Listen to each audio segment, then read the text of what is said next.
সেদিন আমি মেসেঞ্জারে ঢুকলাম, মেসেজে গিয়ে আমি একটি মেসেজ পেলাম, যেটা একজন মেয়ের মেসেজ ছিল, অনেক লম্বা মেসেজ, এবং এই মেসেজে একটা সুন্দর মেসেজ যেটা আমি তোমাদেরকে শেয়ার করতে চাই, যেহেতু এটা অনলাইনে যাবে, অনেক মেয়েরাও এটা শুনবে, অনেক বোনরা এটা শুনবে, অনেক কিছু শেখার আছে। একজন মেয়ে মেসেজ দিয়েছে যে, হুজুর, আমার বাবা অনেক বড়লোক মানুষ, অনেক রিচেস্ট, তো আমি অনেক বড়লোক পরিবারের একজন মেয়ে। আমার ফার্স্ট বিয়েটা হয় বাবা মায়ের ইচ্ছায়। আব্বা আম্মা একজন ছেলে দেখে আমাকে বিয়ে দেয়। ছেলেটা অনেক ভালো, সেই হিসেবে আমাকে বিয়ে দেওয়া হয়েছে, এবং আমি জানি যে yes, he is a good person, তাকে বিয়ে করতে হবে আমার। আমি বিয়ে করেছি। কিন্তু হুজুর, আমি আপনাকে কি বলবো, সে মেসেজগুলো এভাবে লিখেছে। বিয়ের পর দেখলাম যে তার character it's totally has changed, পরিবর্তন হয়ে গিয়েছে। তার কথাবার্তা আগের মতো নেই, তার অ্যাটিটিউড চেঞ্জ। ওয়াইফের সঙ্গে যে বিনয়ের সঙ্গে কথা বলতে হয়, ভালোবেসে কথা বলতে হয়, এটা সে বোঝেই না, জানেই না।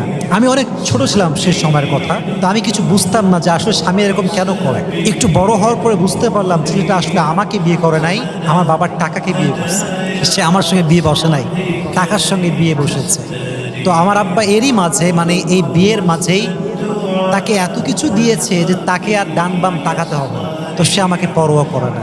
অনেক দিন ট্রাই করেছি কনভিন্স করার, তার সঙ্গে মানিয়ে থাকা। মেয়েরা অনেক মানিয়ে থাকে, পরিবার, হাজারো পরিবার টিকে আছে শুধুমাত্র একটা নারীর ইচ্ছার উপর।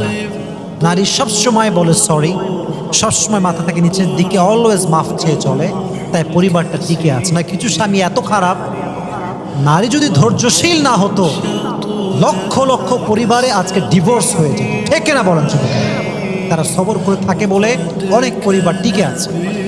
তো সে বলল, হুজুর, আফটার লং টাইম আমি বুঝতে পারলাম যে না, actually he is not perfect man for me, I need to take divorce. এটা ছাড়া কোনো অপশন আমার কাছে নেই। তো আমি অনেক বাবাকে বুঝিয়ে, অনেক কষ্ট করে আমি ডিভোর্স নিয়েছি। যুবক ভাইয়েরা, কি নিয়েছি? ডিভোর্স নিয়েছি। এখানেই কিন্তু কথা শেষ না। এখানে শেষ হলে আমি বলতাম যে এটা আমি কখনো ওয়াজ মাহফিলে বলবো না, কাউকে বোঝাতেও যাবে না, because it's a common story. স্বাভাবিকভাবে এটা হয়ে থাকে, মাঝে মাঝেই হয়। পরে এই মেয়েটা ডিভোর্স হওয়ার পরে, একজন মেয়ে একা কয়দিন থাকতে পারে ভাই? বিশেষ করে যে মেয়েদের বিয়ে হয়ে যায়, তাদের আচরণটা পরিবর্তন হয়ে যায়, মাইন্ডসেট পরিবর্তন হয়ে যায়। তারা তখন জীবন সঙ্গী ছাড়া থাকতে পারে না। আমরা যারা সিঙ্গেল, আমরা আগেও সিঙ্গেল, এখনও সিঙ্গেল, থাকলেও কি না থাকলেও কি, আমরা ওটা বুঝিই না। যাদের কেউ হয়ে যায়, তারপরে ব্রেকআপ হয়, ডিভোর্স হয়ে যায়, তার একা থাকতে অনেক কষ্ট হয়। ঠিক কিনা বলো? তো মেয়েটা বললো, মেসেজ লিখেছে আর কি, পরবর্তী সময়ে গিয়ে আমি আরেকজন যুবকের সঙ্গে রিলেশন করি, অ্যান্ড দ্যাট ওয়াজ হারাম রিলেশনশিপ। অনেক লম্বা সময়ের সম্পর্ক আমাদের, কিন্তু বিষয়টা হচ্ছে আমার আব্বা প্রস্তুত না তাকে বিয়ে দেওয়ার জন্য আমার সাথে। আমি আব্বাকে অনেক কনভিন্স করি যে আব্বা একটু রাজি হও, রাজি হও, রাজি হও। তো আব্বা আমাকে বারবার বলছিল, মা, অ্যাকচুয়ালি সেই ছেলেটা তোমাকে ভালোবাসে না, সে একটা মতলবে তোমাকে ভালোবেসেছে, তুমি বুঝতেছো না।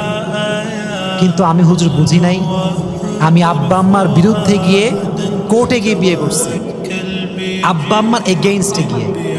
কিন্তু বাবা